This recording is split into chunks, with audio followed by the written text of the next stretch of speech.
Item ಯಾವುದೇ ಇರಲಿ try ಮಾಡಿ ಆಚಿ ಚಿಕನ್ ಮಸಾಲಾ. ಆಚಿ ಚಿಕನ್ ಮಸಾಲಾ.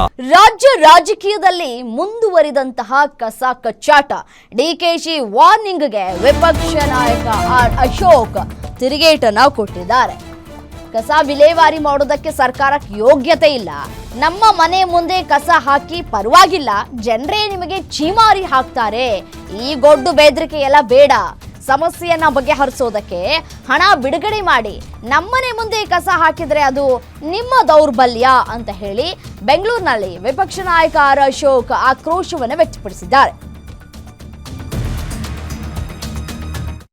ಪರವಾಗಿಲ್ಲ ಹಾಕಿ, ನಿಮ್ಗೆ ಯೋಗ್ಯತೆ ಇಲ್ಲ ಅಂತ ಹೇಳಿದ್ರೆ, ಕಸ ಹಾಕಕ್ಕೆ ಜಾಗ ಇಲ್ಲ ಅಂದರೆ ನಮ್ಮನೆ ಮುಂದೆನೇ ಹಾಕಿ, ಅದಕ್ಕೇನಂತೆ. ನೀವು ನಿಭಾಯಿಸ್ಬೇಕಾಗಿದ್ದವ್ರು ನೀವು.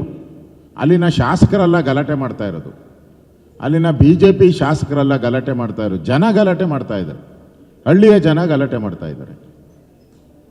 ಅಲ್ಲಿ ಸರಿಯಾದಂಥ ಹಳ್ಳಿಗೆ ಸವಲತ್ತುಗಳನ್ನು ಕೊಡ್ತೀನಿ ಅಂತ ಹೇಳಿದರು. ಕಳೆದ 2.5 ವರ್ಷದಿಂದ ಯಾವುದೇ ರೀತಿ ಸವಲತ್ತುಗಳನ್ನು ಕೊಟ್ಟಿಲ್ಲ.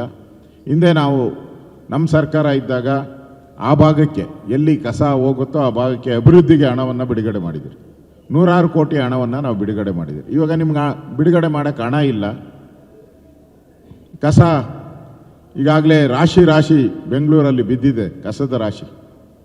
ನಿಮಗೆ ತೆಗಿಯೋಕ್ಕೆ ಸರ್ಕಾರಕ್ಕೆ ಯೋಗ್ಯತೆ ಇಲ್ಲ ಅಂದರೆ ನೀವು ಮಾಡಿ, ಜನರ ಪರವಾಗಿ ನಾವು ಅದನ್ನು ಸಹಿಸ್ಕೊಳಕ್ಕೆ ನಾವು ಸಿದ್ಧ ಇದ್ದೀರಿ.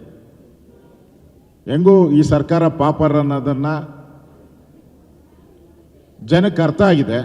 ಇನ್ನು ಕಸ ಸುರಿಸಿದ್ರೆ ಗ್ಯಾರಂಟಿ 100% ಪಾಪರ್ ಅಂತ ಜನನೇ ಅರ್ಥ ಮಾಡ್ಕೊಂತಾರೆ, ಜನನೇ ಚೀಮಾರಿ ಹಾಕ್ತಾರೆ. ಒಂದು ಸರಿ ಹಾಕಿ ಅದ್ಯಾರೋ ಫೈನ್ ಕಟ್ಟಿಲ್ಲ ಅಂತೇಳಿ ಅವ್ರ ಮನೆ ಮುಂದೆ ಹಾಕಿ ಜನ ಚೀಮಾರಿ ಹಾಕಿರೋದನ್ನು ನಾವು ನೋಡಿದ್ದೀರಿ. ಅದರಿಂದ ನಿಮ್ಮೂರಿನಿಂದ ವಿಶ್ವ ಮಟ್ಟದವರೆಗೆ ರಾಜಕೀಯ, ಸಿನಿಮಾ, ಸ್ಪೋರ್ಟ್ಸ್ ಯಾವ ಸುದ್ದಿಯೂ ಮಿಸ್ ಆಗಲ್ಲ. ಬರೀ ಸುದ್ದಿಯಷ್ಟೇ ಅಲ್ಲ, ಜೊತೆಯಲ್ಲೇ ಇರುತ್ತೆ ವಿಶ್ಲೇಷಣೆ. ಗ್ಯಾರಂಟಿ ನ್ಯೂಸ್ ನ ಸಬ್ಸ್ಕ್ರೈಬ್ ಮಾಡಿ, ಫಾಲೋ ಮಾಡಿ, ಕ್ಷಣ ಕ್ಷಣದ ಅಪ್ಡೇಟ್ಸ್ ಪಡೆಯಿರಿ.